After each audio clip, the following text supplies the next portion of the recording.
over the next hour, we're going to pick a lot of people and two different outlets. So those of you who are taking the time to actually watch this or listen to this wherever you are, we already thank you for it. For those who are probably going to be jumping on the different, well, I got some bad news for you. If you are indeed watching this right now, we're going to start it off right. And I'll explain it all as we go to the special edition of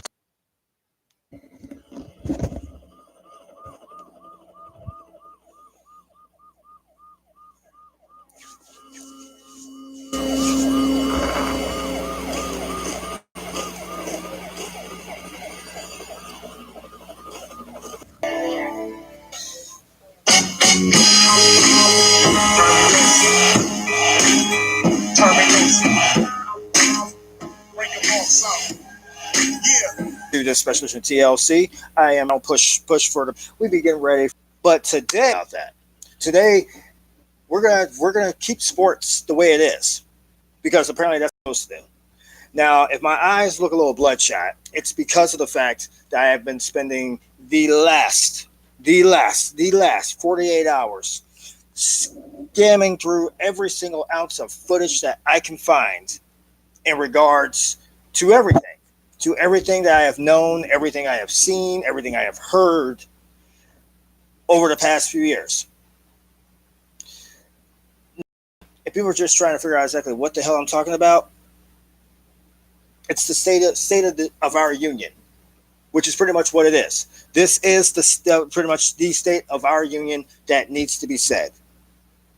With the upcoming 2019-2020 NFL season right here upon us, we do indeed have ourselves a new player to the game. Sean Jay-Z Carter, who has now become the digital guy, the music guy, the guy when it comes to sounds throughout the entire season and, of course, in the Super Bowl. Now, here's the issue.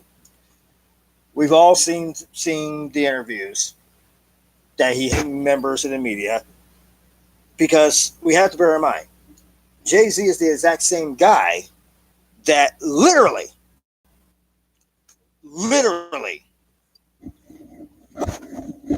tore the game apart. He pissed off a lot of people when he decided to take upon himself to join the man, the myth, the legend, Colin Kaepernick in the protest.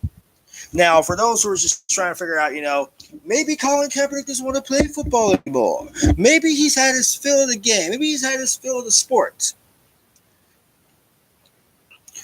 4 days ago, Colin Kaepernick actually posted up a video. He posted up a video that clearly showed that not only was he ready to come back, but he was in game shape to come back. And yet everybody wants to sit here and they want to practically demonize and vilify Colin Kaepernick because of the fact that he brought a very, very, very secret topic to the table. Police brutality. Now, I happen to see that I have a couple of individuals that are popping in and out. One of those members happens to be my co-host, my colleague on the Monsters of the Midwest podcast, Graf, who happens to be a little bit further up north from me. But he's seen it. He knows it. And then there's the man who will be taking over TLC duties starting next week, Rockin' Reese. Rockin' Reese also has seen it. In fact, if I'm mistaken, they just had a shootout in which the shooter was apprehended alive. The El Paso shooter apprehended alive. The Dayton shooter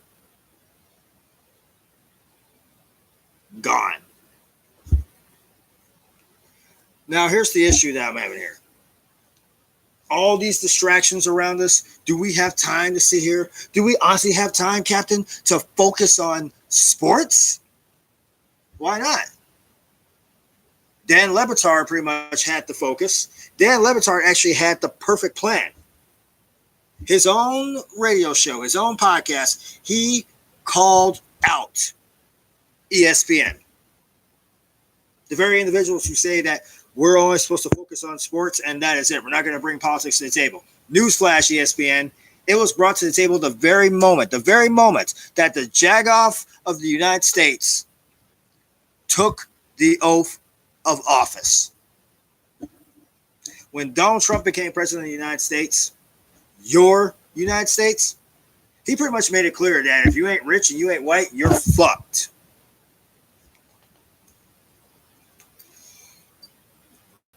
Now, there are people who are going to pretty much object to this because they're saying, you know, all the conversations that are going on, the math here, the police brutality here, reparations over here, racism here. For those who do not believe that racism still exists, I want you to go to my own personal Facebook page now. I'm going to see .com/Captain. I guarantee you, we're going to see if you're singing a different tune. And it wasn't a matter of I was trying to scour nothing but the bad footage. I did throw some good ones in there that I did locate. I went through 48 hours of footage watching members of law enforcement violate basic human rights as an American citizen, and nobody got punished. Okay, a selective few. But the men who ended the life of Michael Brown, the men who Amir Rice, Sandra Bland, just to name a few, they're all still alive. Hell, I even think most of them still are members of law enforcement. Not at the desk, but on the beat. And since this is my podcast, at least for the next few days, and since I no longer have the fear of lawsuits for slander, I can now officially say this here and now. To the entire state of Colorado, you can kiss my black ass. Every single ounce of it. Terrence K. Williams, the man who calls himself a comedian, he's about as I ain't even gonna ask you, I'm just gonna tell you, go fuck yourself.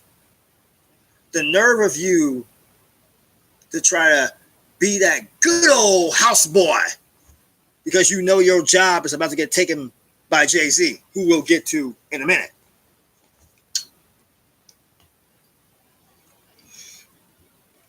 See, the last time I did a show like this, it was before my youngest daughter was born. In fact, it was in the spring of 2016. Just a few months before I would welcome in my fourth and final child. My fourth and final child. And that's not just by choice, but that's also by circumstance. I am the proud father of 4 mixed race children.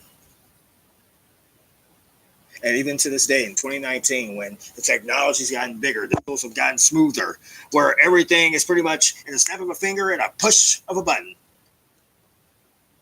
we still got members of law enforcement who pretty much either got bullied a lot when they were kids or never got that extra of love from their parents when they were younger.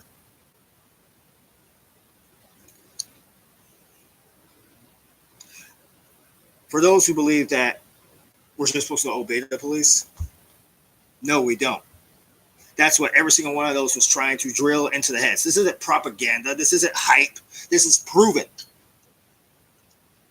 Those officers that were involved in these videos, they were not actors. This was not no movie. This ain't Hollywood. This is reality.